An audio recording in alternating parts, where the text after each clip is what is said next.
Innal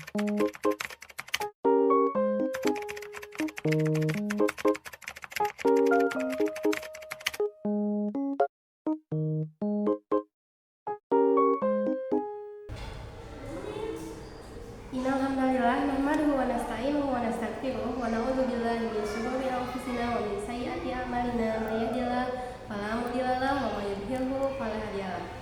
Di sini kita akan menjelaskan tentang dakwah periode Madinah. Perkenalkan, nama saya Nadira Syamsia Daryanti, nomor absen 25 Saya Nikita Kodari, nomor absen 26 dari kelas Cakraweda. Cakraweda. Dakwah periode Madinah.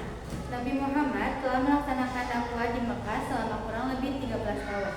Tetapi yang beriman di antara mereka hanya beberapa saja. Bahkan mereka juga berusaha untuk membunuh Nabi serta para pengikutnya. Beberapa tempat pernah dicoba untuk hijrah. Dan ternyata kota Yathrib, yaitu Madinah, merupakan tempat alternatif yang paling baik untuk dijadikan pusat kegiatan dakwah.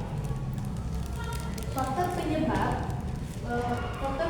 Nabi hijrah yang pertama adalah siksaan dan gangguan kafir Quraisy terhadap umat Islam, serangan dan gangguan kaum Quraisy kepada Rasulullah, kepentingan dakwah Islam dan meringankan beban Rasulullah, kemudian adanya baiat dari kaum Ansar Madinah. Selanjutnya, di kota Madinah terdapat dua golongan masyarakat, yaitu di bagian utara ada masyarakat Yahudi dan di bagian selatan ada masyarakat Aus dan kaum Khazraj.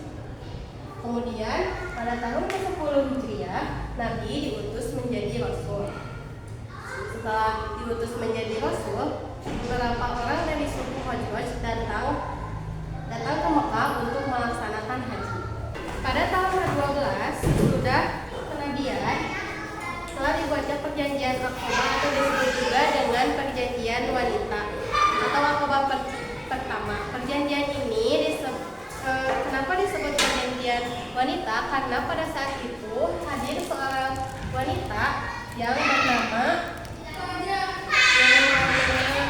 Isra binti Abdul ibnu Salabah.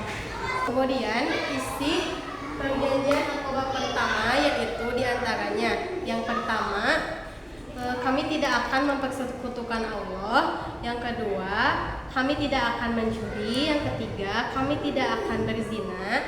Yang keempat, kami tidak akan membunuh anak-anak kami. Yang kelima, kami tidak akan menyekutukan, tidak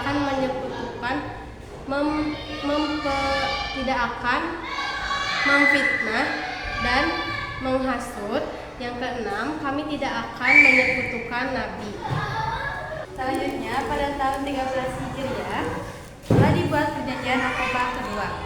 Dalam perjanjian ini, Rasulullah didampingi oleh Abbas, paman beliau yang belum masuk Islam. Dia berperan agar suku Aus dan Khazraj dapat menjaga keselamatan Rasulullah.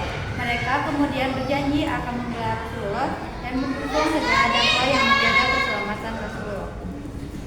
Faktor yang menyebabkan penduduk Madinah mudah menerima Islam yaitu pertama, bangsa Arab kaum Madinah telah mengetahui terlebih dahulu agama-agama ketuhanan karena mereka sering mendengar tentang Allah, wahyu, alam kubur, hari kiamat dan sebagainya. Yang kedua, sering terjadi peperangan antara penduduk Yathrib yang menyebabkan hubungan antar masyarakat kurang harmonis. Kemudian yang ketiga, penduduk Yathrib memerlukan seorang pemimpin yang mampu mempersatukan suku-suku yang saling bermusuhan. Selanjutnya, proses hijrah kaum muslimin pada waktu itu tidak mudah karena kaum Quraisy terus mengikuti mereka sehingga kaum muslimin melaksanakan proses hijrah secara sembunyi-sembunyi.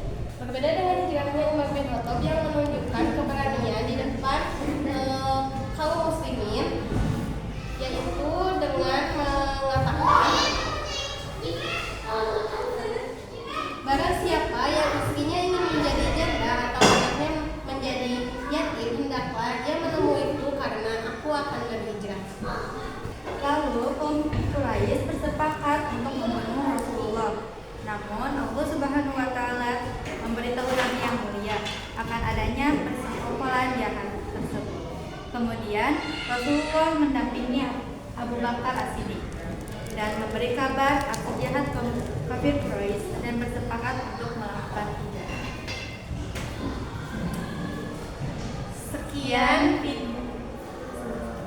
Sekian presentasi dari kami. Mohon maaf apabila terdapat banyak kesalahan. Ditutup saja dengan doa. Rabbana atina fid dunya hasanah wa fil akhirati hasanah wa qina adzabannar. Assalamualaikum warahmatullahi wabarakatuh.